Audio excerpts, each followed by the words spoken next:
ನಮಸ್ಕಾರ ಸ್ನೇಹಿತರೆ, ನಮ್ಮ ಅಶ್ವಿನಿ ಯೂಟ್ಯೂಬ್ ಚಾನಲ್ಗೆ ನಿಮ್ಮೆಲ್ಲರಿಗೂ ಹೃತ್ಪೂರ್ವಕ ಸ್ವಾಗತ.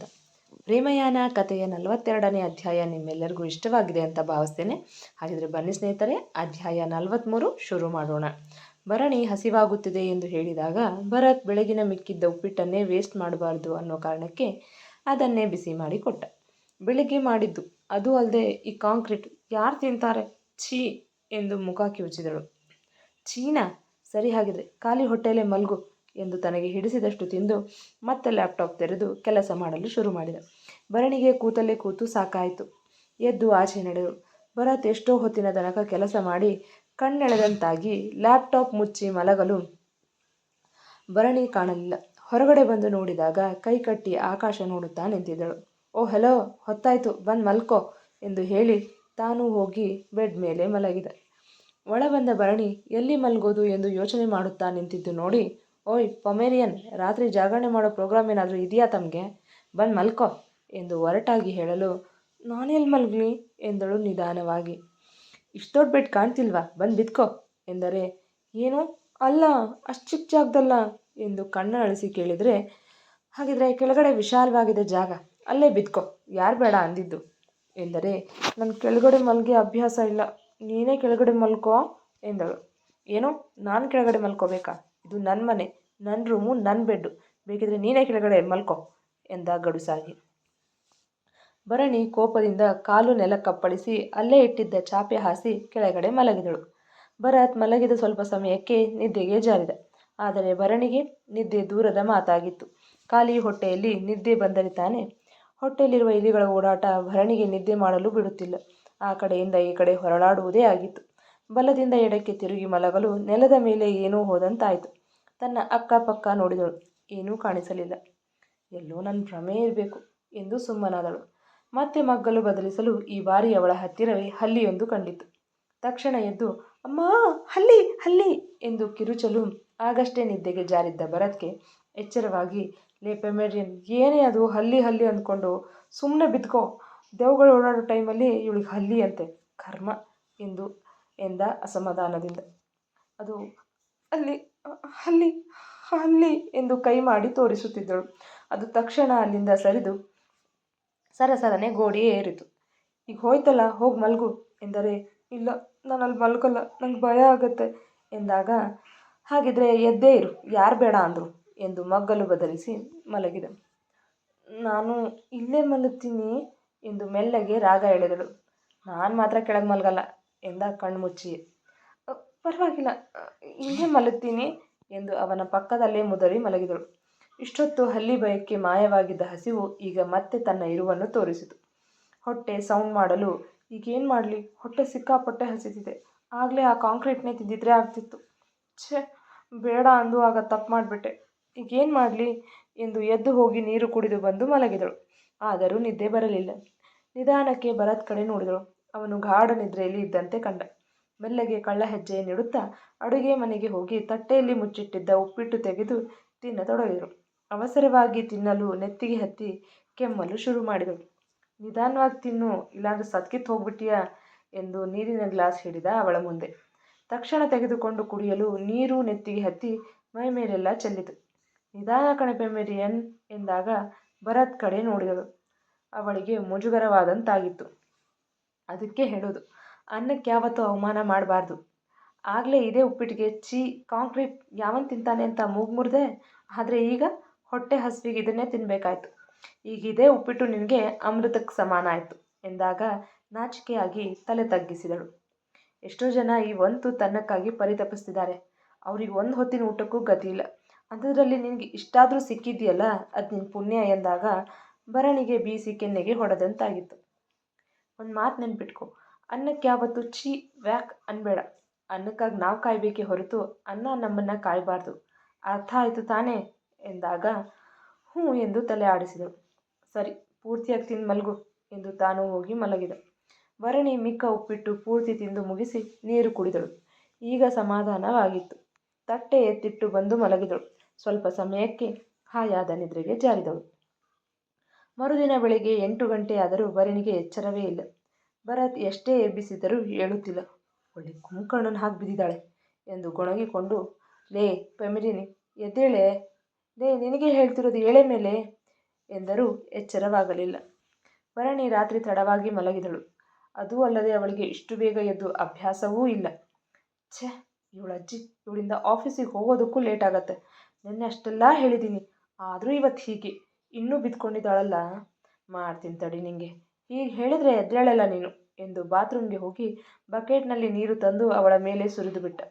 ಜೋರಾದ ನಿದ್ದೆಯಲ್ಲಿದ್ದ ಭರಣಿ ಮೈ ಮೇಲೆ ನೀರು ಬೀಳುತ್ತಿದ್ದ ಹಾಗೆ ಮಳೆ ಎಂದು ಭಾವಿಸಿ ಮಳೆ ಮಳೆ ಮಳೆ ಬಂತು ಎಂದು ಹೌಹಾರಿ ಎದ್ದು ಕೂತಳು. ಭರತ್ ಅವಳನ್ನೇ ಗುರಾಯಿಸುವುದನ್ನು ನೋಡಿ, ಮಳೆ ಅಲ್ವಾ ಅಂದರೆ ನೀನೇ ತಂದು ನೀರು ಸುರಿದಿದ್ದ ಎಂದಳು ಕೋಪದಿಂದ. ಈಗ ಟೈಮ್ ಎಷ್ಟು ಅಂತ ಗೊತ್ತಾ? 8 ಗಂಟೆ. ನಿನ್ನೆ ನಾನೇನು ಹೇಳಿದ್ದೆ? 6 ಗಂಟೆಗೆ ಎದ್ದೇಳಬೇಕು ಅಂತ ತಾನೇ? 2 ಗಂಟೆಯಿಂದ ಎಬ್ಬಿಸ್ತಾನೇ ಇದ್ದೀನಿ.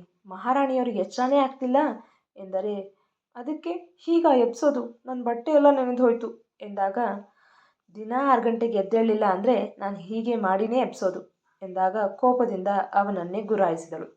ಸಾಕು ನಾನು ಗುರಾಯಿಸಿದ್ದು, ಎದ್ದು ಮುಖ ತೊಳೆದು ನಿನ್ನ ಕೆಲಸ ಶುರು ಹಚ್ಕೋ ಎಂದರೆ ಭರಣಿ ಕೋಪದಿಂದ ಎದ್ದು ಅವಸರವಾಗಿ ಬಾತ್ರೂಮ್ಗೆ ಹೋಗಲು ಈಗಷ್ಟೇ ಕೆಳಗಡೆ ಬಿದ್ದಿದ್ದ ನೀರ್ ಮೇಲೆ ಕಾಲಿಟ್ಟು ಜಾರಿ ಬಿದ್ದು ಬಿಟ್ಟಳು. ಅಮ್ಮ, ನನ್ನ ಸೊಂಟ ಎಂದು ಕಿರುಚಲು ಭರತ್ ನಗುತ್ತಾ, ನಿಧಾನಕ್ಕೆ ಹೋಗಬೇಕು ತಾನೇ ಎಂದು ಎಬ್ಬಿಸಲು ಹೋದರೆ ಅವನ ಮುಂದೆ ಕೈ ಅಡ್ಡ ಹಿಡಿದು ತಾನೇ ಏಳಲು ಹೋಗಿ ಮತ್ತೊಮ್ಮೆ ಜಾರಿ ಬಿದ್ದಳು. ಅಯ್ಯೋ ಅಮ್ಮ ಎಂದು ನೋವಿಗೆ ಮುಖ ಕಿವುಚಲು ಭರತ್ ಈ ಬಾರಿ ಅವಳಿಗೆ ಎದ್ದೇಳಲು ಸಹಾಯವಾಗುವಂತೆ ತನ್ನ ಕೈ ಅವಳ ಮುಂದೆ ಚಾಚಿದ. ಬೇಕಾಗಿಲ್ಲ ನಿನ್ನ ಸಹಾಯ ಎಂದು ಎದ್ದೇಳಲು ಮತ್ತೆ ಬೀಳುವವಳನ್ನು ಭರತ್ನ ಕೈಗಳು ಅವಳ ಸೊಂಟದ ಸುತ್ತ ಹಾಕಿ ಬೀಳದಂತೆ ಹಿಡಿದಿದ್ದವು. ಇಬ್ಬರ ಎದೆ ಬಡಿತವೂ ಜೋರಾಗಿತ್ತು. ಭರಣಿಯನ್ನು ಅಷ್ಟು ಸನಿಹ ನೋಡಿ ಭರತ್ ಕಳೆದೇ ಹೋಗಿದ್ದ ಕ್ಷಣ ಇಬ್ಬರ ಕಣ್ಣುಗಳು ಸಂಧಿಸಿದವು.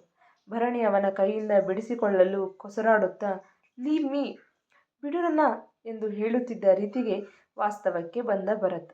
ಓಕೆ, ನಿನ್ನಿಷ್ಟ ಎಂದು ತನ್ನ ಹಿಡಿತವನ್ನು ಸಡಿಲಿಸಿದನಷ್ಟೆ. ಮತ್ತೆ ಕೆಳಗಡೆ ಬಿದ್ದಿದ್ದಳು. ಈ ಬಾರಿ ಭರತ್ ಅವಳು ಬಿದ್ದ ರೀತಿಗೆ ಜೋರಾಗಿ ನಗಲು ಶುರು ಮಾಡಿದ. ಭರಣಿ ಅಳುಮುಖ ಮಾಡಿಕೊಂಡು ಹೇಗೋ ಸಾವರಿಸಿಕೊಂಡು ಮೇಲೆದ್ದು ಮುಷ್ಟಿ ಕಟ್ಟಿ ಯೂ ಯೂ ಯೂ ಎಂದು ಕೂಗಿದಾಗ, VWXYZ ಎಲ್ಲ ಗೊತ್ತು, ಹೋಗಿ ಕೆಲಸ ನೋಡು ಎಂದು ಹೇಳಲು ಆ ಎಂದು ಕಿರುಚಿ ಕಾಲು ಅಪ್ಪಳಿಸಿ ಬಾತ್ರೂಮ್ ಹೊಕ್ಕಳು. ನಿಧಾನ ಕಣೆಪ ಮೇರಿಯನ್, ಮತ್ತೆ ಬಿದ್ದಿದ್ದು ಹೋಗ್ಬಿಟ್ಟಿಯಾ ಎಂದ ನಗುತ್ತಾ ಅಡುಗೆ ಮನೆ ಸೇರಿದ.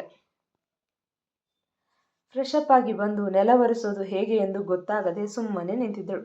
ಏನು ನೋಡ್ತಾ ನಿಂತ್ಬಿಟ್ಟೆ, ಬೇಗ ಒರೆಸೆ ಎಂದರೆ, ಅಲ್ಲ ನೀರು ಚೆಲ್ಲಿದ್ದು ನೀನು ಒರೆಸ್ಬೇಕು ತಾನೇ, ಮತ್ತೆ ನಾನು ಯಾಕೆ ಒರೆಸ್ಲಿ, ನಾನು ಒರೆಸೋದಿಲ್ಲ ಎಂದಳು ಮುಖ ಉದಿಸಿ. ಹೌದಾ, ನೀನು ಒರೆಸಲ್ವಾ ಎಂದಾಗ ಹ್ಞೂ ಎಂದಳು. ನಾನು ಒರೆಸ್ಬೇಕಾ ಎಂದಾಗ ಹ್ಞೂ ಎಂದಳು. ಸರಿ, ನಾನೇ ಒರೆಸ್ತೀನಿ, ನೀನು ಈಗಲೇ ನಿನ್ನ ಗಂಟು ಮೂಟೆ ಕಟ್ಕೊಂಡು ಹೋಗ್ತಾ ಇರು ಎನ್ನಲು, ಇಲ್ಲ ನಾನೇ ಒರೆಸ್ತೀನಿ, ಆದರೆ ಇದನ್ನು ಹೇಗೆ ಒರೆಸೋದು ಎಂದಳು ಮೆತ್ತಗಾಗಿ. ತಗೋ ಈ ಬಟ್ಟೆ, ಬಾತ್ರೂಮಲ್ಲಿರೋ ಬಕೆಟ್ ತಂದು ಅದರಲ್ಲಿ ನೀರನ್ನೆಲ್ಲ ಹಿಂಡಿ ಚೆಲ್ಲಿ ಒರೆಸು ಎಂದಾಗ ಸರಿ ಎಂದು ಭರತ್ ಹೇಳಿದ ಹಾಗೆ ಒರೆಸಿದಳು. ಆಗ ಅವಳಿಗೆ ತಮ್ಮ ಮನೆ ಕೆಲಸದವರು ನೆನಪಿಗೆ ಬಂದರು. ತಾನು ಅದೆಷ್ಟೋ ಬಾರಿ ಕಾಫಿ ಚೆನ್ನಾಗಿಲ್ಲ ಎಂದು ನೆಲಕ್ಕೆ ಎಸೆದಿದ್ದೆ. ಕೋಪಕ್ಕೆ ಸಾಮಾನುಗಳನ್ನೆಲ್ಲ ಎತ್ತಿ ನೆಲಕ್ಕೆ ಎಸೆದು ಒಡೆದು ಚೂರು ಚೂರು ಮಾಡಿ ಮನೆ ಪೂರ್ತಿ ಕಸದ ರಾಶಿ ಮಾಡುತ್ತಿದ್ದೆ. ಆಗ ಅವರು ಅದೆಷ್ಟು ಬಾರಿ ಮನೆ ಸ್ವಚ್ಛ ಮಾಡಲಿಲ್ಲ ಎಂದು ಮನಸ್ಸಿಗೆ ಬೇಸರವಾಯಿತು. ಅವಳಿಗೆ ಪೂರ್ತಿ ಮನೆ ಒರೆಸಿ ಮುಗಿಸುವಷ್ಟರಲ್ಲಿ ಸೊಂಟ ಬಿದ್ದು ಹೋಗಿತ್ತು. ಸುಸ್ತಾಗಿ ಕೈಯಿಂದ ಗಾಳಿ ಬೀಸಿಕೊಳ್ಳುತ್ತಾ ಬೆಡ್ ಮೇಲೆ ಕೂತಳು.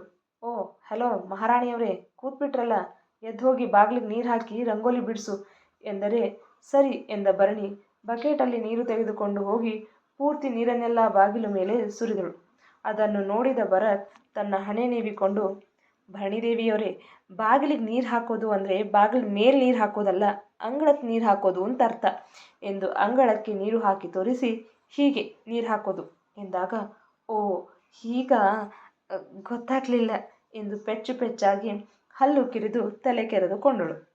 ಹೌದು, ರಂಗೋಲಿ ಬಿಡಿಸೋದಕ್ಕೆ ಬರುತ್ತೆ ತಾನೇ ಎಂದು ಕೇಳಿದರೆ, ಓ ಬರುತ್ತೆ, ವೈಟ್ ಪೌಡರ್ ತಗೊಂಡು ಉದ್ದುದ್ದ ಅಡ್ಡಡ್ಡ ಲೈನ್ಸ್ ಹಾಕಿದರೆ ಮುಗೀತು, ಸಿಂಪಲ್ ಎನ್ನಲು, ಸರಿ ಅದೇ ಉದ್ದುದ್ದ ಅಡ್ಡಡ್ಡ ಲೈನ್ಸ್ ಹಾಕಿ ಬಾ, ತುಂಬ ಟೈಮ್ ಆಗಿದೆ ಎಂದು ತಿಂಡಿ ಮಾಡಲು ಹೋದ. ಭರಣಿ ರಂಗೋಲಿ ಪುಡಿ ತೆಗೆದುಕೊಂಡು ಚಿತ್ರ ವಿಚಿತ್ರ ರಂಗೋಲಿ ಬಿಡಿಸಿ ಒಳ ನಡೆದಳು. ಭರತ್ ಅಡುಗೆ ಮನೆಯಲ್ಲಿ ಚಿತ್ರಾನ್ನ ಮಾಡುತ್ತಿದ್ದ. ರಂಗೋಲಿಯ ಡಬ್ಬಿಯನ್ನಿಟ್ಟು ಬೆಡ್ ಮೇಲೆ ಕೂತು ನನಗೆ ಕಾಫಿ ಬೇಕು ಎಂದಾಗ, ಇಲ್ಲಿದೆ ಬಂದು ಬಿಸಿ ಮಾಡ್ಕೊಂಡು ಕುಡಿ ಎನ್ನಲು, ಆಗಲ್ಲ ನನ್ನ ಕೈಯಲ್ಲಿ, ನಂಗೆ ತುಂಬ ಸುಸ್ತಾಗಿದೆ ಎಂದರೆ, ಹಾಗಿದ್ರೆ ಕಾಫಿ ಕುಡಿಬೇಡ ಎಂದ ತಣ್ಣನೆ ದನಿಯಲ್ಲಿ. ನಾನು ನಮ್ಮ ಮನೇಲಿ ರಾಣಿ ಥರ ಇದ್ದೆ. ಒಂದು ಕಡ್ಡಿ ಈ ಕಡೆಯಿಂದ ಆ ಕಡೆ ಎತ್ತಿಟ್ಟಿರಲಿಲ್ಲ. ಮನೆ ಗುಡಿಸೋದು, ನೆಲ ಒರೆಸೋದು, ಬಾಗಿಲಿಗೆ ನೀರು ಹಾಕಿ ರಂಗೋಲಿ ಬಿಡೋದು ಯಾವುದೂ ಮಾಡಿಲ್ಲ. ಆದರೆ ನೀನು ಹೇಳಿದೆ ಅಂತ ಎಲ್ಲ ಕೆಲಸ ಮಾಡಿದೆ ತಾನೇ, ಒಳ್ಳೆ ಕೆಲಸದವ್ರ ಹಾಗೆ ಎಂದಳು ಪೆಚ್ಚಾಗಿ. ಭರಣಿ, ಯಾವ ಕೆಲಸ ಕೂಡ ಕೀಳಲ್ಲ, ಯಾವ ಕೆಲಸ ಕೂಡ ಮೇಲಲ್ಲ, ಎಲ್ಲ ಕೆಲಸಕ್ಕೂ ಅದರದ್ದೇ ಆದ ಮಹತ್ವ ಇದ್ದೇ ಇರತ್ತೆ ಎಂದರೆ, ಹೌದು ಭಾರಿ ಇರತ್ತೆ ಎಂದು ಮುಖ ಮುರಿದಳು.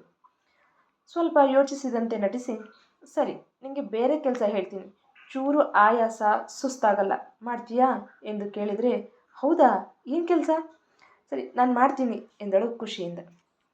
ಆ ಕೆಲಸ ಏನಪ್ಪ ಅಂದರೆ ಎಂದು ಅವಳ ಬಳಿ ಬಂದು ಹಿಂದಿನಿಂದ ತಬ್ಬಿಕೊಂಡು ಅವಳ ಕೊರಳಿನಲ್ಲಿ ಮುಖ ಹುದುಗಿಸಿ ಮೃದುವಾಗಿ ಕೊರಳಿಗೆ ಮುತ್ತಿಟ್ಟ. ಭರತ್ನ ಸ್ಪರ್ಶಕ್ಕೆ ಸಣ್ಣದಾಗಿ ಕಂಪಿಸಿದಳು. ಮೈಯಲ್ಲೆಲ್ಲ ರೋಮಾಂಚನವಾಯಿತು. ಅವನ ಮುತ್ತಿನ ಮತ್ತಿಗೆ ಮೈಮರೆತು ಕಣ್ಣು ಮುಚ್ಚಿದಳು. ಹೀಗೆ ದಿನಾ ಗಂಡನನ್ನು ಮುದ್ದು ಮಾಡೋದು, ಹೇಳು ಮಾಡ್ತೀಯಾ ಎಂದು ತುಂಟ ನಗು ಹೊತ್ತು ಹುಬ್ಬು ಹಾರಿಸಿ, ಮಾಡ್ತೀನಿ ಅನ್ನೋದಾದರೆ ಈ ಎಲ್ಲ ಕೆಲಸನೂ ನಾನೇ ಮಾಡ್ತೀನಿ ಎಂದನು. ತಕ್ಷಣ ಭರಣಿ ವಾಸ್ತವಕ್ಕೆ ಬಂದು ನೋ ಎಂದು ಕಿರುಚಿ ಅವನಿಂದ ಬಿಡಿಸಿಕೊಂಡು ದೂರ ನಿಂತಳು. ಆ ಕೆಲಸ ಮಾಡಲ್ಲ, ಈ ಕೆಲಸ ಮಾಡಲ್ಲ, ಮತ್ತಿನ್ನು ಯಾವ ಕೆಲಸ ಮಾಡ್ತೀಯ? ಯಾವ ಕೆಲಸನೂ ಮಾಡಲ್ಲ ಅಂದರೆ ನಿನ್ನ ಗಂಟು ಮೂಟೆ ಕಟ್ಕೊಂಡು ರೈಟ್ ಹೇಳ್ತಾ ಇರೋದು ಇಲ್ಲಿಂದ ಎಂದ ಅವಳನ್ನೇ ದಿಟ್ಟಿಸುತ್ತ. ಇಲ್ಲ, ಈ ಎಲ್ಲ ಕೆಲಸ ನಾನೇ ಮಾಡ್ತೀನಿ ಎಂದಳು ಪೆಚ್ಚಾಗಿ. ಸರಿ ಈಗ ನೀನೇನು ಮಾಡ್ತೀಯಾ ಎಂದು ಕೈಕಟ್ಟಿ ಗಂಭೀರವಾಗಿ ಕೇಳಲು, ನಾನೇ ಹೋಗಿ ಕಾಫಿ ಬಿಸಿ ಮಾಡ್ಕೊಂಡು ಕುಡಿತೀನಿ ಎಂದಳು ಮೆಲ್ಲಗೆ. ಗುಡ್, ನಾನು ಹೋಗಿ ಸ್ನಾನ ಮಾಡ್ಕೊಂಡು ಬರ್ತೀನಿ, ಇಬ್ಬರು ಒಟ್ಟಿಗೆ ತಿಂಡಿ ಮಾಡೋಣ ಎಂದು ಹೇಳಿ ಬಾತ್ರೂಮ್ ಸೇರಿದ. ಭರತ್ ಬಾತ್ರೂಮ್ ಸೇರಿದ ಮೇಲೆ ತನ್ನ ಎದೆ ಮೇಲೆ ಕೈ ಇಟ್ಟುಕೊಂಡು, ಅಬ್ಬಾ ಕಿರಾತ್ಕ, ಏನೇನೋ ಫೀಲ್ ಆಗೋ ಹಾಗೆ ಮಾಡ್ತಾನೆ. ಇಲ್ಲ, ಆದಷ್ಟು ಇವನಿಂದ ದೂರ ಇದ್ದು ಯಾವ ಕಿರಿಕು ಮಾಡ್ಕೊಳ್ದೆ 1 ವರ್ಷ ಕಳೆದು ಡೈವರ್ಸ್ ತೊಗೊಂಡು ನನ್ನ ಲೈಫ್ನ ನೋಡ್ಕೋಬೇಕು. ಅಲ್ಲಿವರೆಗೂ ನಾನು ನನ್ನ ಎಚ್ಚರಿಕೆಯಲ್ಲಿರಬೇಕು ಎಂದುಕೊಂಡು ಕಾಫಿ ಬಿಸಿ ಮಾಡಿಕೊಳ್ಳಲು ಹೋದಳು. ಮುಂದೊಂದು ದಿನ ಭರಣಿ ತನ್ನ ಮಾತಿನ ಮೇಲೆ ಗಟ್ಟಿಯಾಗಿ ನಿಲ್ಲೋದಿಲ್ಲ ಅನ್ನೋದು ಗೊತ್ತಿಲ್ಲ ಪಾಪ ಅವಳಿಗೆ. ಭರಣಿ ಕಾಫಿ ಬಿಸಿ ಮಾಡಿಕೊಂಡು ಕುಡಿಯುತ್ತಾ ಅಡುಗೆ ಮನೆಯ ಬಾಗಿಲಿಗೆ ಒರಗಿ ನಿಂತಳು. ಭರತ್ ಸ್ನಾನ ಮಾಡಿ ಟವಲ್ ಒಂದು ಸುತ್ತಿಕೊಂಡು ಬಂದು ಕನ್ನಡಿ ಮುಂದೆ ನಿಂತು ತಲೆ ಒರೆಸಿಕೊಳ್ಳುತ್ತಿದ್ದವನ ಬಾಡಿ ಫಿಟ್ನೆಸ್ಗೆ ರೆಪ್ಪೆ ಮಿಟುಕಿಸದೆ ನೋಡುತ್ತಿದ್ದಳು. ಭರತ್ ಕನ್ನಡಿಯಲ್ಲಿ ಭರಣಿಯ ನೋಟ ತನ್ನ ಮೇಲಿರುವುದನ್ನು ನೋಡಿ ಅವಳ ಕಡೆ ತಿರುಗಿದಾಗ ತನ್ನ ನೋಟ ಬದಲಿಸಿದಳು. ಅವನು ಮತ್ತೆ ಕನ್ನಡಿ ಕಡೆ ತಿರುಗಿದಾಗ ಅವಳ ನೋಟ ಅವನ ಮೇಲೆಯೇ. ಅವಳನ್ನೇ ಗಮನಿಸುತ್ತಿದ್ದ ಭರತ್ ಒಳಗೊಳಗೆ ನಕ್ಕ. ಬೇಗ ಬೇಗ ತಲೆ ಒರೆಸಿಕೊಂಡು ಆಫೀಸಿಗೆ ಹೋಗಲು ಫಾರ್ಮಲ್ಸ್ ತೊಟ್ಟು ರೆಡಿಯಾದ. ದೇವರಿಗೆ ದೀಪ ಹಚ್ಚಿ ಭಕ್ತಿಯಿಂದ ಕೈ ಮುಗಿದು ಅಡುಗೆ ಮನೆಗೆ ನಡೆದು 2 ತಟ್ಟೆಗೆ ತಿಂಡಿ ಹಾಕಿಕೊಂಡು ಬಂದು ಅವಳಿಗೊಂದು ತಟ್ಟೆ ಕೊಟ್ಟು ತಾನೊಂದು ತಟ್ಟೆ ತೆಗೆದುಕೊಂಡು ತಿಂಡಿ ತಿಂದ. ಕಮಗ್ಗಿಮಕ್ಕನ್ನದೆ ಹಾಕಿಕೊಟ್ಟಿದ್ದ ಚಿತ್ರಾನ್ನವನ್ನು ತಿಂದು ಮುಗಿಸಿದಳು. ರಾತ್ರಿ ಭರತ್ ಹೇಳಿದ ಬೋಧನೆ ಚೆನ್ನಾಗಿಯೇ ಭರಣಿ ತಲೆ ಹೊಕ್ಕಿತ್ತು. ಡಬ್ಬಿಗೆ ಚಿತ್ರಾನ್ನವನ್ನು ಹಾಕಿಕೊಂಡು, ಮಧ್ಯಾಹ್ನಕ್ಕೆ ಸಾಂಬಾರು ಮತ್ತು ಅನ್ನ ಮಾಡಿಟ್ಟಿದ್ದೀನಿ, ಊಟ ಮಾಡು ಎಂದು ಹೇಳಿ, ಸರಿ ನಾನು ಆಫೀಸ್ಗೆ ಹೋಗಿ ಬರ್ತೀನಿ ಎಂದು ಹೇಳಿ ಆಚೆ ನಡೆದ. ಬಾಗಿಲಲ್ಲಿ ಹಾಕಿದ್ದ ಅವಳ ರಂಗೋಲಿ ನೋಡಿ, ಈ ರಂಗೋಲಿ ನೋಡಿ ಲಕ್ಷ್ಮಿ ಒಳಗಡೆ ಬರದೆ ಹೆದರಿ ಯೂಟರ್ನ್ ತಗೊಳ್ಳೋ ಹಾಗಿದೆ, ಇವಳನ್ನು ತುಂಬ ಸುಧಾರಿಸಬೇಕು ಎಂದುಕೊಂಡು ಕೆಳಗಡೆ ನಿಲ್ಲಿಸಿದ ತನ್ನ ಬೈಕ್ ಬಳಿ ಹೋದ. ಭರತ್ ಹೋಗುತ್ತಿದ್ದಂತೆ ಭರಣಿ ಕೂಡ ಆಚೆ ಬಂದು ಟೆರೆಸ್ನಿಂದ ಕೆಳಗಡೆ ನೋಡಲು ಭರತ್ ಯಾವುದೋ ಅಜ್ಜಿಯ ಜೊತೆ ಮಾತನಾಡುತ್ತಿದ್ದ. ಏನು ಭರತ್, ಯಾರೋ ಬಂದಿರೋ ಹಾಗಿದೆ, ಹೆಣ್ಣಿನ ಧ್ವನಿ ಕೇಳ್ತಿತ್ತು ಎಂದರೆ ಭರತ್ ಮೇಲೆ ನಿಂತು ನೋಡುತ್ತಿದ್ದ ಭರಣಿಯ ಕಡೆ ನೋಡಿ ಅವಳಿಗೆ ಕೇಳಿಸಲೆಂದು, ಹ್ಞೂ ಅಜ್ಜಿ, ನನ್ನ ಹೆಂಡತಿ ಬಂದಿದ್ದಾಳೆ ಎಂದು ನಕ್ಕ. ಭರತ್ನ ನೋಟ ತನ್ನ ಮೇಲಿರುವುದು ತಿಳಿದು ಅವನಿಗೆ ಕಾಣದಂತೆ ಹಿಂದೆ ಸರಿದಳು. ಓಹೋ, ಅದಕ್ಕೆ ಏನು ಮುಖದಲ್ಲಿ ಮನ್ಮಥನ ಕಳೆ ಬಂದಿದೆ ಎಂದು ಅಜ್ಜಿ ನೆಟಿಕೆ ತೆಗೆದರು. ಭರತ್ ಅಜ್ಜಿಯ 2 ಕೆನ್ನೆಯನ್ನು ಹಿಂಡಿ, ಥ್ಯಾಂಕ್ಸ್ ಅಜ್ಜಿ, ಸರಿ ನಾನು ಆಫೀಸ್ಗೆ ಹೋಗಿ ಬರ್ತೀನಿ ಎಂದು ಹೇಳಿ ಬೈಕ್ ಸ್ಟಾರ್ಟ್ ಮಾಡಿ ಆಫೀಸ್ ಕಡೆ ಹೊರಟ. ಮುಂದುವರಿಯೋದು ಕೇಳಿದ್ರಲ್ವಾ ಸ್ನೇಹಿತರೆ? ಪ್ರೇಮಯಾನ ಕಥೆಯ 43ನೇ ಅಧ್ಯಾಯ. ಈ ಸಂಚಿಕೆ ನಿಮಗೆ ಇಷ್ಟವಾಗಿದ್ದರೆ ಒಂದು ಲೈಕ್ ಕೊಡಿ, ನಿಮ್ಮ ಅಭಿಪ್ರಾಯವನ್ನು ಕಮೆಂಟ್ನಲ್ಲಿ ತಿಳಿಸಿ. ಇನ್ನು ಯಾರೆಲ್ಲ ನಮ್ಮ ಚಾನಲ್ನ ಸಬ್ಸ್ಕ್ರೈಬ್ ಮಾಡಿರೋ ಪ್ಲೀಸ್ ಸಬ್ಸ್ಕ್ರೈಬ್ ಮಾಡ್ಕೊಳ್ಳಿ, ಹಾಗೆ ಬೆಲ್ ಐಕಾನ್ ಒತ್ತೋದನ್ನು ಮರಿಬೇಡಿ. ಮತ್ತು ಈ ಕಥೆ ನಿಮಗೆ ಇಷ್ಟವಾಗುತ್ತಿದ್ದರೆ ಹೆಚ್ಚು ಹೆಚ್ಚು ಜನರಿಗೆ ಶೇರ್ ಮಾಡುವ ಮೂಲಕ ನಮ್ಮನ್ನು ಪ್ರೋತ್ಸಾಹಿಸಿ. ಮತ್ತೆ ಮುಂದಿನ ಸಂಚಿಕೆಯಲ್ಲಿ ಭೇಟಿಯಾಗೋಣ. ಧನ್ಯವಾದಗಳು.